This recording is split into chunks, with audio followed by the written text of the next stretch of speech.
What is up, BookTube? It is Monty, and today I'm here with a Friday Reads. We're here to check in. I'm going to talk about the book that I started this week that I definitely did not finish. I'm not sure if I'm going to finish it. I have some book mail. I have some book purchases. So we can start off with the fact that I'm a liar. I think my last video was my Infinity Sun review, so that'll be up in the cards. The one before that was my February book haul. And there I was like, this is all I'm buying this month, guys. And that's why I think you film a haul at the end of the month, because then you're like me and you become a liar. And if you no longer trust me, valid. So we'll start with the book mail. We'll get into the purchases, and I'll end on what I'm going to read this month. So I was sent More Than Maybe by Aaron Hahn. This is coming out in May of 2020. Does this have a date? I don't see a date. As far as I know, this was unsolicited. This was sent to me, Macmillan, Wednesday Books is publishing this. I didn't ask for this one, so I feel a little bit odd having it in my possession. I've emailed Wednesday Books. I think I asked for an arc of Ruthless Gods. That never came, and based on my lackluster review of Wicked Saints, I can't really blame them for not wanting to send me the sequel. But this is a contemporary. I think it's like a music store romance. It is technically on like the list. I think it's on my want to read shelf on Goodreads. So it was a book that was on my radar, so I'm not completely upset that it was sent to me, but I was very confused when it arrived on Tuesday, because again, it was not a book that I asked for. I don't know if I'm going to pick it up before May, because I'm still very much struggling to find the book-school balance, and we are failing. We are failing at that. Like, we're doing okay with the school side of things, but the whole reading for fun side is an epic fail. Moving on to book purchases, we'll start off with the one I feel less guilty about picking up, because it fits my rule of having read the thing, and that is Children of Virtue and Vengeance by Tomi Adeyemi. I read it from the library. Now I own a copy. I'm hoping that Tomi will be at Y'all West so I can get this one signed. Yeah, so I have a whole video review of that. I'll leave it linked up on the cards. I'm sure you've seen it by now. If you haven't read this book, it is Black History Month. This is written by a black author featuring a Nigerian set fantasy world. Like, go get it, get your life together, collect it. Anyway, moving on to the book that I haven't read, and so this is the only book purchase that I did pre-order some things. We're not talking about those yet because technically the money hasn't come out of the account because it's a pre-order, so it's not even like I've bought the thing. But the first book to break my having read it first rule was Yes, No, Maybe So by Becky Albertalli, Anisha Syed. I know I pronounced her name wrong, and I feel so bad because the only reason I picked this up was they had an event at the Ripped Bodice, and I was like, let me go down. So it is signed by Becky Albertalli and Aisha, and their talk was really great. I really enjoyed listening to the talk. Because I was there, I now have a button that I'm never going to wear, but I have a button.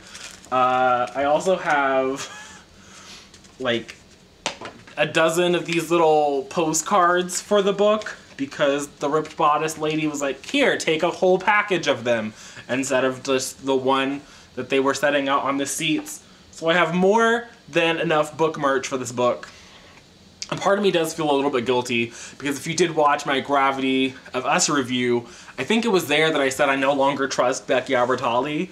But here, as far as I know, this is at least a male-female relationship. I don't know if either character identifies as something other than heterosexual, but it's a male-female relationship.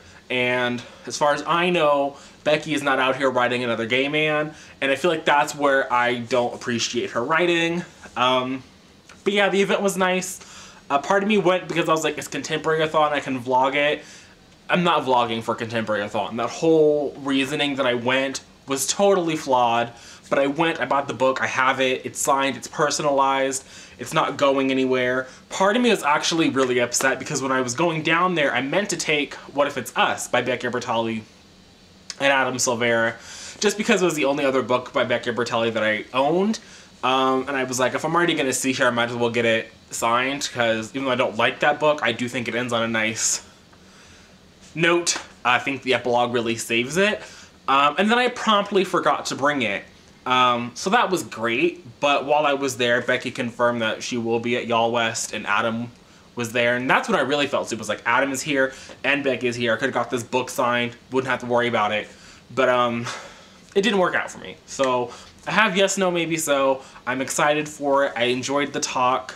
The worst part of the talk was Becky, like, low-key confirming that What If It's Us is going to get a sequel at some point, that she and Adam are working on it. And Adam has been dropping hints on Instagram and Twitter and things, but I think that book ends in a way that made me happy, and for it to get a sequel would make me so unhappy that I'm just really annoyed right now, and we're just gonna process and move forward.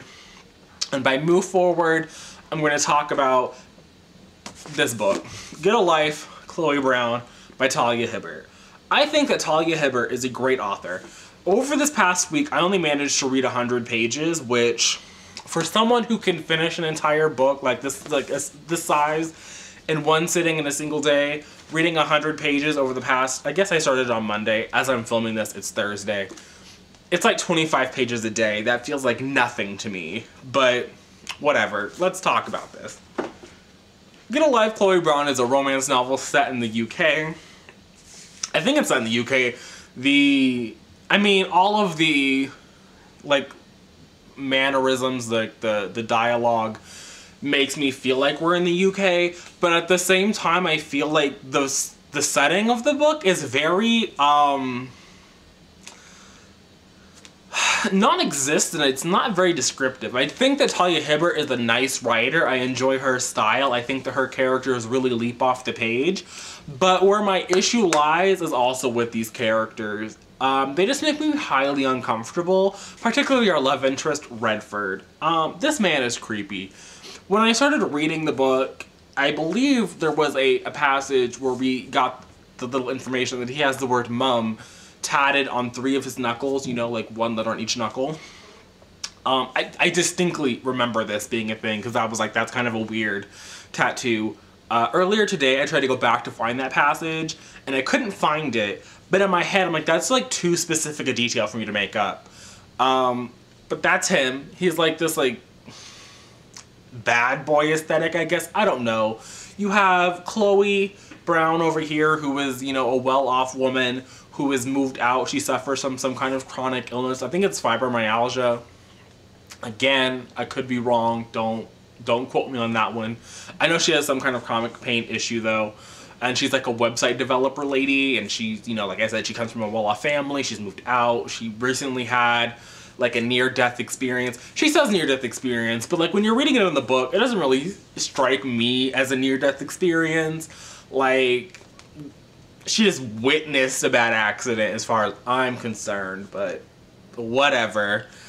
She's trying to like get her life together and like be more adventurous and expand her horizons, which good for her. Shout out to Chloe Brown. But I just don't like reading about her. And I think that there are just moments where she's just doing the absolute most. And while typically that's something I enjoy in a character, here it's not. I also don't like the little like enemies to lover setup. I'm sorry for the air that just kicked on in the background, but I'm not gonna like stop and film this later.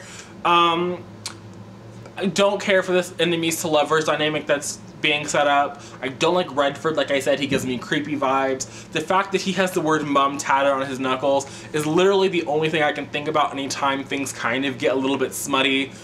Which, to be fair, has not been a lot. I think in the past 20 pages is where it really kicked up, because he was like getting hard and he started to touch himself, and I was like, are you really wrapping your hand that says mum around your dick? Because that's just, to me, is weird. Like, it was weird enough when I found out that he had that tatted on his knuckles, and I was like, and you're gonna finger Chloe Brown with when you have the word mom tatted on your knuckles, like that's just weird to me.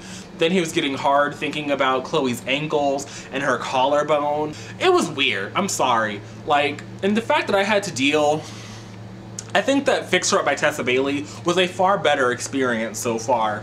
And the fact that I had to deal with people like dragging Travis around by his edges for his constant use of baby girl, and people like referring to him as Two Bats, or like Two Bats showing up all over the page. Redford is worse. Like, I'm sorry. Redford is just worse. He's a worse character, and it's much more troubling to me. I'm far more uncomfortable with him than I ever was with the Two Bats or Baby Girl.